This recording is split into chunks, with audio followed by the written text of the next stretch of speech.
के चले जाते हैं। शरीर छोड़ने वाले कहाँ और किधर जाते हैं? परमाराध्य संत सद्गुरु महाराज के उपदेश में आया है कि तुम जीवन काल में इस बात को नहीं जान सकते हो, तुम्हारी मृत्यु हो गई, तुम क्या जान सकते हो। अगर तुम जानने की कोशिश करो तो जीवन काल में इस बात को जानो। तो कैसे जानेंगे? इसके लिए संतों की एक जुक्ति है। वह जुक्ति क्या है? वह जुक्ति है अंतर की। अंतर में जो साधन व्यक्ति जानते हैं, करते हैं, तो वह साधना के अंत में उसको यह भी मानना पड़ता है कि वह परमात्मा है। उनकी भक्ति करने से सारे दुखों का अंत होता है। एक बार की प्रसंग है,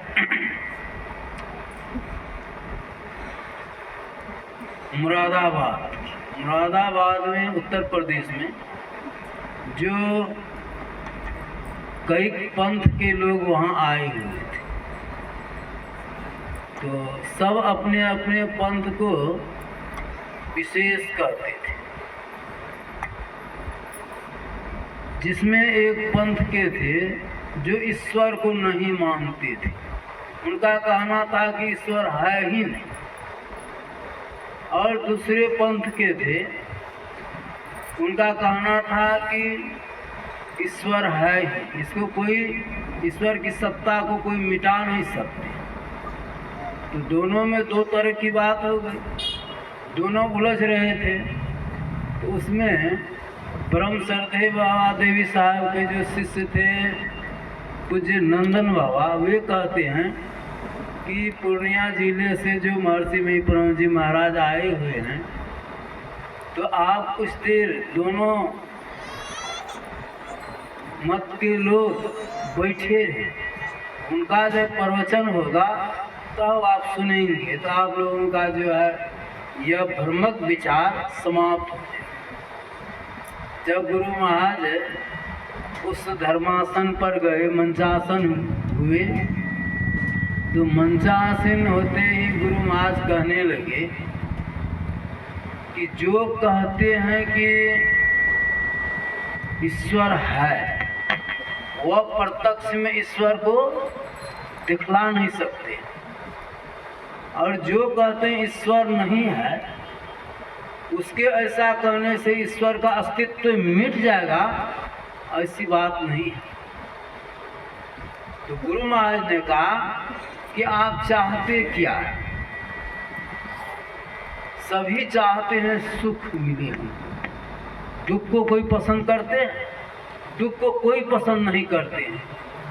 गुरु महाराज कहते हैं आप सुख चाहते हैं तो आप सत्संग करें।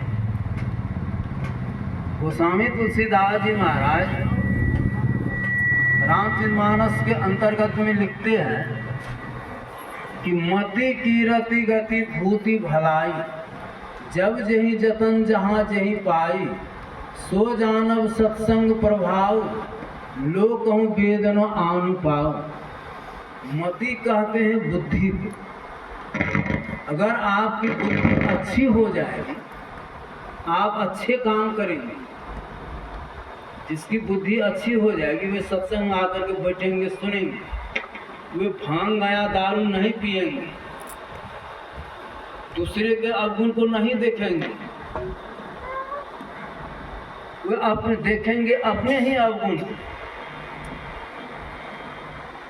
तो यहाँ कहते जिसकी बुद्धि अच्छी होगी वे अच्छे काम करेंगे, तो स्वभाव जो अच्छे काम करेंगे उसकी कीर्ति संसार में फैल जाएगी, यानी उसका जस फैल जाएगा। गति, गति कहते हैं मोक्ष को। मोक्ष किसको कहते हैं? मोक्ष कहते हैं छुटकारा। मतलब बंधन में हम लोग हैं। जैसे बाली मारा गया, उसकी स्त्री तारा रोती थी, तो भगवान श्री राम ने क्या कहा? क्षिति जल पावक गगन समीरा, पंच रचित यह अधम शरीर। भगवान श्री राम तारा से कहते हैं जिस शरीर के लिए तुम रो रही है वह शरीर तो तुम्हारे सामने ही है।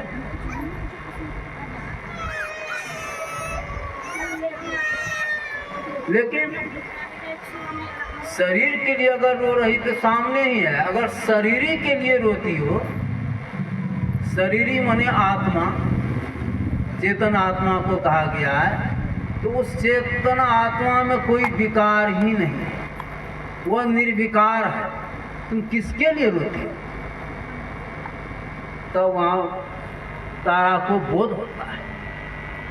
तो हम लोगों को यह जानकारी नहीं है कि यही समझते हैं कि यह शरीर ही है। ऐसा मत समझिए। शरीर में रहने वाले भिन्न कोई चीज और है। वह क्या है? उसी को जानने के लिए सत्संग का कार्यक्रम रखा गया है। अभी भगवान श्री राम का हम लोग उपदेश सुने। भगवान श्री राम के राजत्व काल में प्रजा को कितना सुख था। रामचरितमानस में हम लोग सुनते हैं कि दैहिक दैविक भौतिक तापा राम राज काहू नहीं व्यापा। शरीर से जो रोग उत्पन्न होता है तरह तरह का, कहते हैं उनके राजत्व काल में ये सब नहीं होता था।